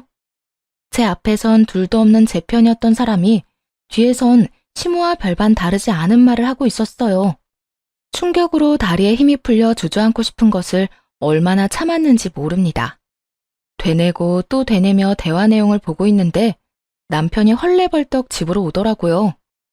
야, 너 여기서 뭐해? 너 진짜 미쳤어? 당장 안 나와? 아, 왜 이래? 이거 나? 상황을 보아하니 지금 일어나는 상황이 서로 합의된 상황은 아닌 듯 보였어요. 남편은 어떻게 해서든 상간녀를 끌고 나가려 애쓰고 있었고 상간녀는 거실 바닥에 거의 눕다시피 하며 버티고 있었으니까요. 일단 나가. 여기서 당장 나가자고. 여기가 어디라고 감히 찾아와? 왜? 내가 여길 왜 못 오는데? 자기가 이혼하겠다며. 이혼한다고 했잖아. 자기가 말 안 하고 있길래 내가 대신 말해주러 온 건데 칭찬은 못 해줄 망정 날 왜 끌어내려고 해? 너 진짜 미쳤어? 내가 언제 그딴 말을 했어? 내가 왜 이혼을 해? 그리고 내가 왜 자기야? 너 망상증 있어? 남편은 최선을 다해 상간녀의 말을 부인하더군요. 자신의 아기를 가진 여자를 정신병으로 몰아가면서까지 말이에요. 그 모습을 보는데 정말 온갖 정이 뚝 하고 떨어졌어요. 상간녀는 남편의 말이 충격적이긴 했는지 남편의 손을 뿌리치곤 일어나서 남편을 똑바로 보며 따져 묻기 시작하더군요. 자기, 진짜 왜 그래? 이미 조용한 이혼은 물 건너갔어. 이젠 더럽든 말든 그냥 이혼만 남았을 뿐이야. 이미 내가 우리 사진이랑 우리가 나눴던 대화, 이 뱃속의 아기 아빠가 자기라는 사실까지 다 말했다고. 뭐야? 도대체 왜 그랬어? 내가 알아서 다 한다고 했잖아. 그걸 몰라서 물어? 하루라도 빨리 오빠랑 살고 싶어서 그랬잖아. 난 진짜 오빠가 이해가 안 돼. 능력도 좋은 사장님이 왜 그렇게 싫은 여자랑 살려고 하냐고. 그냥 위자료 많이 주고 이혼하면 되잖아. 능력 되잖아. 깔끔하게 이혼하고 이 집에서 나랑 우리 아기랑 행복하게 살자. 내가 잘할게. 나 출산하고도 회사 출퇴근하면서 자기 일도 잘 돕고 집안일도 잘하고 애도 잘 키울 수 있어. 난 자기만 나한테 오면 뭐든 다 잘할 수 있다니까. 상간녀의 말에서 남편이 밖에서 어떻게 자신을 포장하고 다니는지 잘 알겠더라고요. 남편은 집도 자신이 마련한 자기의 명의, 회사도 혼자서 잘 일군 회사라고 큰 소리를 떵떵 치고 다닌 모양이었어요. 집도 제가 해온 제 명의의 집, 회사도 어느 정도 자리를 잡긴 했지만 아빠의 도움이 아니라면 금방이라도 무너져 내려도 이상하지 않은 회사를 말이에요.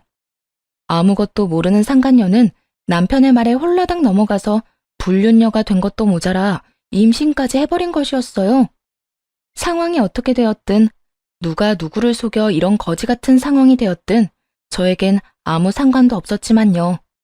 그저 저를 앞에 두고 이런 더러운 대화를 나누는 두 인간을 빨리 제 눈앞에서 치우고 싶은 심정만이 가득했습니다. 그만! 둘 다 그 입 다물지 못해? 그렇게 고함을 질러버렸고 정신을 놓고 싸우던 두 사람은 멈칫하며 저를 보더군요. 두 사람이 얼마나 쓰레기인지 이미 충분히 알았으니까 이제 그만해. 이혼?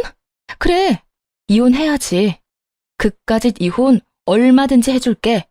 여보, 무슨 이혼이야, 이혼이. 난 당신이랑 절대 이혼 안 할 거야. 당신이 무슨 말을 들었는지 모르겠는데 나 이 여자 안 사랑해. 사랑? 넌 이 상황에서 아직도 사랑 타령이 하고 싶어? 그리고 이제 와서 사랑 타령을 하기엔 너무 늦은 것 같지 않아? 당신 아기 가진 여자가 다 말했잖아. 두 사람이 나눈 대화 다 보여줬다고. 내가 어디서부터 어디까지 봤을 것 같은데? 나 다 봤어. 당신이 나를 어떻게 생각하는지, 내 뒤에선 날 어떻게 말하고 다니는지. 심지어 당신이 진짜 사랑하는 여자가 누군지까지 말이야. 그거야. 그냥 한 말이었어. 한순간에 잘못된 실수로 발목은 잡혔는데 어떻게 해도 해결이 안 되니까 일단 진정시키려고 그냥 한 말이었다고. 남편은 이 모든 상황이 실수에서 비롯된 일이라며 변명을 하기 시작했어요. 실수라는 단어에 저보다 상간녀가 먼저 화를 내며 남편을 몰아붙이더군요. 실수? 지금 실수라고 했어? 자기, 어떻게 내 앞에서 실수라는 말을 할 수가 있어? 가만히 있는 사람 좋다고 먼저 옆구리 찔러댄 사람 자기야, 자기. 내가 언제? 언제? 기억 안 나? 나한테 나만 마음 돌려먹으면 회사고 집이고 전부 내 몫이라며. 한평생 돈 걱정 없이 살게 해주겠다고 하루가 멀다고 꼬신 사람이 누군데? 나 임신했다고 했을 때도 회사 잘 읽어서 우리 아기한테 다 주겠다고 했잖아. 결국 돈 때문에 불륜과 임신까지 했다는 말을 참 애절하게도 해대더군요. 마음이 통해 그런 짓을 했다고 해도 화가 나고 치가 떨릴 텐데 고작 돈 때문에 한 사람 인생을 이렇게 망쳐놓다니 정말이지 쓰레기 같은 인간들이었어요. 우선 전 악다구니를 쓰며 고함을 지르는 상간녀에게 절망을 좀 안겨주기로 했습니다. 야, 네가 뭘 좀 잘못 알고 있는 것 같은데 네가 그렇게 능력 좋다고 믿어 의심치 않는 이 남자 가진 건 개뿔도 없는 사람이야. 그게 무슨 말이에요? 무슨 말이긴 말 그대로 개털이라고. 이 집? 이 집 내 집이야. 공동 명의도 아니고 이 사람 지분은 1%도 없는 내 명의의 내 집. 그리고 회사? 그 회사도 이 사람 거 아니야. 뭐라고요? 집은 그렇다 치더라도 회사는 왜? 사장님 맞잖아요. 회사는 사장 거잖아요. 그냥 보기엔 이 사람 회사가 맞지. 그런데 회사가 그냥 굴러갈 거라 생각하니? 이 머리에 꽃만 가득 차서 해맑은 거사. 회사를 굴리는 데엔 아주 큰 돈이 필요하단다. 그 돈이 이 사람 주머니에 있을 것 같니? 없어. 네가 능력 좋다고 믿어 의심치 않는 이 남자, 그런 돈 없다고. 상간녀는 그제야 상황 파악이 조금씩 되어가는지 낯빛이 점점 어두워지더군요. 그러면서 저와 남편을 번갈아 보기 시작했죠. 자기야, 이 여자가 지금 무슨 말 하는 거야? 나한텐 그런 말 안 했잖아. 다 자기 거라며. 자기 덕에 호의호식 하는 거라고 그랬잖아. 남편은 고개를 푹 숙이고 상간녀와 눈도 마주치지 않고 있었고 상간녀는 망연자실한 듯 저를 보더군요. 그리고 이 사람이 왜 나랑 이혼을 안 하는지 이해가 안 된다고 했지? 내가 그렇게 싫다는 사람이 왜 나랑 이혼을 안 하겠어? 아니, 왜 못 하겠어? 나랑 이혼하면 자기 인생도 자기 회사도 우르르 무너진다는 걸 잘 아니까. 그래서 이혼하더라도 내 비위 맞춰가며 조용히 회사엔 지장 없게 이혼하려 했다는 거란다. 저 인간 말대로 갑자기 나랑 사는 게 힘들다든지 어머님과 내 사이의 충돌이 너무 힘들다는 둥 그럴듯한 핑계 대면서 이혼했으면 내 성격상 회사는 그냥 뒀을 테니까 말이야. 그런데 그걸 지금 네가 다 망쳐놨네? 네 스스로 와서 이렇게 다 밝혀줬으니까 이젠 좀 알겠니? 넌 내가 이혼한다고 해도 절대 잘 먹고 잘 살진 못한다는 뜻이야. 이 말이 끝나자마자 상간녀는 그 자리에 주저앉아 버리더군요. 그랬겠죠. 모르긴 몰라도 배를 들이밀며 이혼만 하게 만들면 제가 살던 집도 자신이 월급을 받으며 다니던 회사의 사모님 자리도 제가 누리던 그 모든 것들이 자기 것이라 생각했을 테니까요. 그런데 그 모든 것이 남편의 거짓말인 것도 기가 막히는데 남편이 조용히 이혼해 회사라도 건지려고 했던 계획을 자기 손으로 망쳐버렸다는 것을 알게 되었으니 그 충격이 더 컸을 겁니다. 상간녀의 입을 막고 나자 이번엔 남편이 입을 열기 시작하더군요. 여보, 지금 얼마나 화난 상태인지 나 잘 알아. 그런데 내 이야기 한 번만 들어봐주면 안 될까? 나 바람은 피웠지만 내가 정말 사랑하는 건 당신이야. 내가 이때껏 당신한테 어떻게 했는지 잘 알잖아. 우리가 함께한 세월이 13년이야. 내 인생의 여자는 당신뿐이라고. 13년이나 된 여자라서 여자로 보이지도 않고 정도 의리도 없다고 했단 말이랑은 참 상반되는 변명이네. 그건 그냥 한 말이라니까. 여자 꼬시는 남자가 무슨 말이든 못하겠어. 다 봤으니 당신도 알 거 아니야. 얘가 워낙 이혼하라고 자꾸 재촉하니까 좀 달래려고 그냥 한 말이라고. 지금은 뭐가 다른데? 지금도 고작 이 위기 좀 모면해보고자 그냥 하는 말이잖아. 이미 다 밝혀졌는데 좀 깔끔하게 인정하고 끝내면 안 되니? 꼭 끝까지 이렇게 밑바닥을 보여야겠어? 밑바닥이 아니라 내가 당신을 사랑하는 진심을 말하는 거야. 내가 당신을 사랑하는 마음은 진심이야. 그러니까 나 한 번만 용서하고 기회를 줘. 남자들 왜 한 번의 잘못 정도는 하고 산다고들 하잖아. 그 한 번의 잘못 지금 했다 치고 나 좀 용서해 주라. 치고? 치는 게 아니라 잘못한 거 맞아. 그것도 다신 되돌릴 수 없는 잘못. 당신이 날 사랑하는 마음이 진심이든 말든 난 상관없으니까 당장 네 애 가진 여자 데리고 꺼져. 경찰 부르기 전에 당장 꺼지란 말이야. 고함을 지르며 두 사람을 떠밀었고 도무지 가라앉을 줄 모르는 제 화에 남편은 상간녀를 데리고 나가더군요. 두 사람을 쫓아내고 난 후 너무나도 고요한 집에서 얼마나 울었는지 모릅니다. 든든한 나만의 가족이라고 믿었던 남편의 배신은 생각보다 너무나도 힘든 일이더군요. 평소 다툼 한 번 없이 살았던 것이 이럴 땐 원망스럽기까지 하더라고요. 평소에 싸우기라도 했었다면 이런 상황을 상상이라도 하고 살았을 텐데 정말이지 단 한 번도 상상조차 못했던 상황에 그 충격이 더 크게 느껴졌으니까요. 제 마음의 억장이 무너져도 이혼은 꼭 서둘러야만 하는 상황. 정신을 다잡기로 했습니다. 우선 아빠에게 모든 사실을 알렸고 분노한 아빠는 그간 투자했던 투자금을 회수하며 투자 예정이었던 계획도 철회해버렸습니다. 그리고 변호사를 즉시 선임해 소송을 준비하기 시작했어요. 상간녀가 휴대전화를 보여줄 때 제 휴대전화로 보낸 사진들이 있었고 상간녀가 임신한 사실이 저에겐 유리하게 작용했어요. 생각보다 긴 시간이 걸리긴 했지만 소송은 승소했고 무사히 이혼하게 되었습니다. 이혼이 진행되는 동안 전 남편의 회사는 망해버렸어요.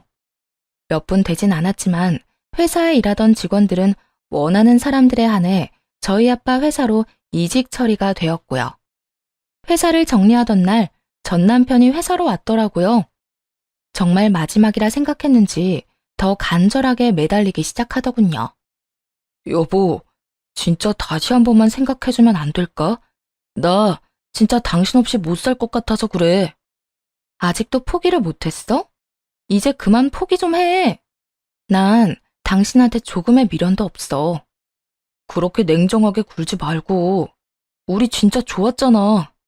내가 당신한테 씻을 수 없는 상처 준 거 잘 알아. 내가 살면서 다 갚을게. 아니야.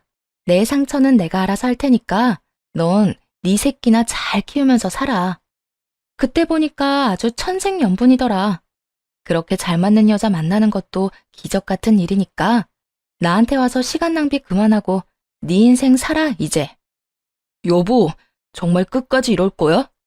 당신은 내가 쫄딱 망하고 거지같이 사는 거 보면 아무렇지 않을 것 같아? 당신 그렇게 냉정한 여자 아니잖아. 막상 내가 불쌍하게 사는 걸 보면 당신도 마음 안 좋을 거라고. 그러니까 내가 이렇게 숙이고 들어갈 때 못 이기는 척 그냥 좀 받아주면 좋잖아. 전 남편은 모든 걸 빼앗겨버린 충격이 큰 것인지 혼자만의 망상에 빠져 헤어나오지 못하고 있더라고요. 본인이 불쌍해진 꼴을 보면 제 마음이 더 아플 거라 확신하는 말을 듣는데 정말 진심 가득한 웃음이 터져나오더군요. 정신 차려. 내가 왜 슬퍼? 난 당신 망하는 꼴 보려고 이혼하는 거야. 아직도 모르겠어? 당신 덕에 내가 호의호식하면서 산 게 아니라 내 덕에 당신이 호의호식하며 살 수 있었단 걸 똑바로 잘 알고 살아. 앞으론 제발 얼굴 보지 말고 살자. 소식도 전하지 말고 연락도 하지 마.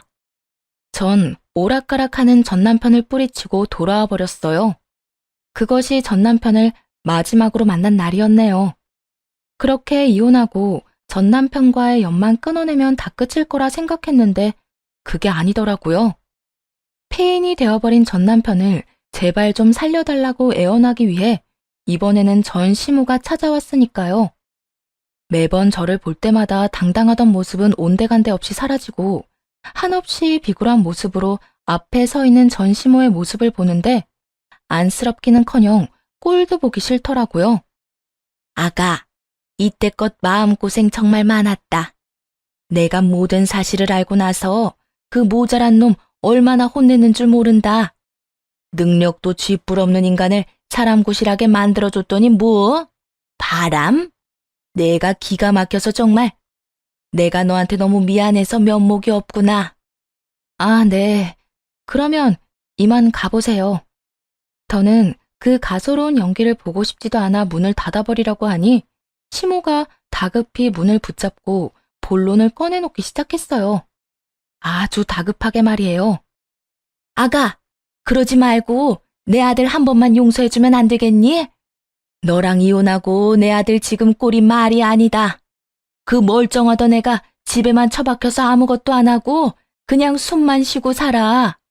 다른 건 몰라도 사람 구실은 하고 살게 해야지 않겠니? 네 마음이 어떤지 잘 알긴 하는데 이번 한 번만 그냥 덮고 넘어가주면 내 아들은 물론이고 나도 너한테 평생 자라마. 사람부터 좀 살려주면 안 되겠니? 저기요, 아줌마. 저는 아줌마 아들이 뭘 어떻게 살던 전혀 상관없거든요. 그러니까 여기서 그 되지도 않은 연기하지 말고 그렇게 연기가 하고 싶거든 방송국에나 가보세요. 방금 그 연기는 소름이 쫙 끼치는 게 꽤 볼만했거든요. 뭐라고? 야, 너 지금 말 다 했어? 말이야, 아줌마보다 내가 할 말이 더 많지 않겠어요? 틈만 나면 그렇게 날 구박하지 못해서 안달이더니 이제 와서 못난 자식 사람 구실이라도 하게 해달라고 살살 기어다니면 제가 감동의 눈물이라도 흘리면서 알겠다고 할 줄 알았어요? 꿈 깨세요. 당신 아들이 폐인 되든 쓰레기가 되든 알아서 해결하시라고요. 전 시모는 본격적으로 저에게 쏟아부을 준비를 하는 듯 했지만 전 그대로 전 시모를 밀치고 문을 닫아버렸어요. 그렇게 정말 끝일 거라 생각했는데 끝날 때까지 끝난 것이 아니라고 이번엔 상간녀가 찾아왔더라고요. 그냥 무시해버리고 경찰을 불러버릴까 고민도 했지만 입이 10개라도 할 말이 없는 사람이 무슨 이유로 저를 찾아왔나 들어는 보자 싶어 문을 열어줬어요. 굳게 닫혔던 문이 열리고 상간녀는 제 얼굴을 보자마자 무릎을 꿇고 빌기 시작하더군요. 사모님, 제가 정말 잘못했어요. 제가 그땐 뭘 몰라도 너무 몰랐어요. 사장님 저 말고 사모님만 사랑한다는 그 말 진심이에요. 제가 사장님이 너무 탐이 나서 거짓말했던 거예요. 그러니까 사장님 좀 용서해주면 안 될까요? 언제는 제발 이혼해달라고 빌더니 이제 와서 다시 살아달라고 비는 꼴이 볼만하더라고요. 그리고 그 속내도 여전히 다 보였고요. 왜? 막상 이혼시키고 나니 없어도 너무 없다 싶어? 그래서 네 아기 양육비도 못 받을 것 같아? 그래서 내 옆에 다시 붙여놓으면 돈은 뜯어낼 수 있을 것 같니? 그걸 어떻게... 다 아시는 것 같으니까 솔직하게 말씀드릴게요. 아기 키우려면 돈이 한두 푼 드는 것도 아닐 텐데 저 돈 없어요. 아기 아빠한테 양육비라도 받아야 안 굶고 살 텐데 그 인간도 땡전 한 푼 없다고 배째라고 나오는데 저 진짜 미칠 것 같다고요. 그러니까 사모님이 다시 좀 데리고 가서 살아주세요. 저요, 양육비 많이도 필요 없어요. 조금만, 아주 조금만 주셔도 되니까 그 인간 저한테 양육비라도 줄 수 있게 해주세요. 대충 예상은 했지만 그 입으로 직접 이유를 들으니 정말 가관이더라고요. 양심의 털이 나도 제대로 난 격이었죠. 얼굴에 철판을 제대로 깐 상간녀는 정신 나간 부탁을 쉬지 않고 해대며 눈물까지 흘려대더라고요. 그 더러운 눈물을 누구 집에 떨어뜨리는 건지 그것마저도 화가 나는 상황이었네요. 여기가 어디라고 그 더러운 눈물을 떨어뜨려? 남의 가정 산산조각 낼 땐 언제고 이제 와서 양육비라도 받아야 하니 다시 데리고 살라고? 넌 정말 양심이 없구나. 아니면 내가 우스웠니? 처음 우리 집 찾아와서 이혼하라고 당당하게 요구할 때부터 양육비 타령하는 지금 이 순간까지 어떻게 그렇게 뻔뻔하기 짝이 없어? 저도 오죽했으면 이렇겠어요. 오죽 마음이 급했으면 이러겠냐고요. 저도 여기 쉽게 찾아온 거 아니에요. 배는 불러오고 곧 출산인데 돈이 너무 없다고요. 그러니까 제발 이렇게 부탁드릴게요. 그게 안 되면 저한테 가져가신 위자료라도 좀 돌려주세요. 불쌍한 사람 돕는다고 생각하시고 그 돈이라도 주세요. 네가 불쌍해야 도울 생각이 들지. 난 너 안 불쌍해. 네가 왜 불쌍해? 네 의지로 유부남 만나서 네 의지로 임신까지 하고 네 바람대로 내가 이혼까지 했는데 여기서 굳이 불쌍한 사람을 꼽으라면 나 아니니? 그러니까 나한테 찾아와서 이딴 부탁하지도 말고 다신 찾아오지도 마. 당장 일어나서 가.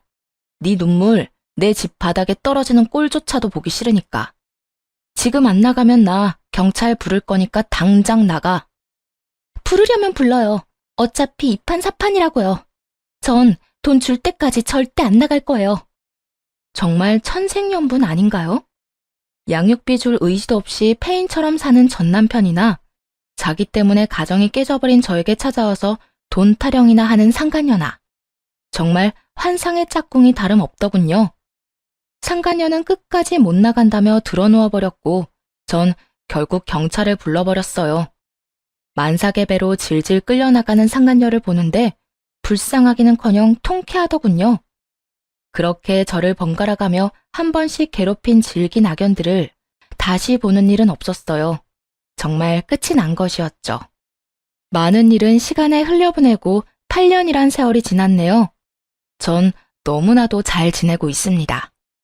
우선 알려드리고 싶은 소식은 전 재혼을 했어요. 결혼하며 그만둔 직장에 다시 출근하게 되었고 그곳에서 만난 사람입니다. 잠시 짧게 제 남편에 대해 말씀드리자면 오래 알고 지냈던 사이로 제 동기였던 사람이에요. 제가 큰 아픔을 겪고 회사로 돌아왔을 때 저에게 큰 힘을 준 고마운 사람이죠. 어딘가 모르게 위태로워 보인다며 제 곁에 찰싹 붙어 다니던 남자는 어느새 제 남편이자 제 아이의 아빠가 되어 제 곁에 있네요. 저의 하나뿐인 딸은 아빠를 닮았는데 얼마나 사랑스러운지 모릅니다. 남편은 동네에서 소문난 딸바보인데 그와 동시에 소문난 애처가이기도 해서 아주 가끔은 창피하기도 하지만 많은 시간을 이렇게 행복해도 되나 싶을 정도로 행복한 삶을 살고 있어요. 여러분의 인생에도 행복만이 가득하길 바라며 전 이만 물러가 볼게요. 긴 사연 함께 해주셔서 감사합니다.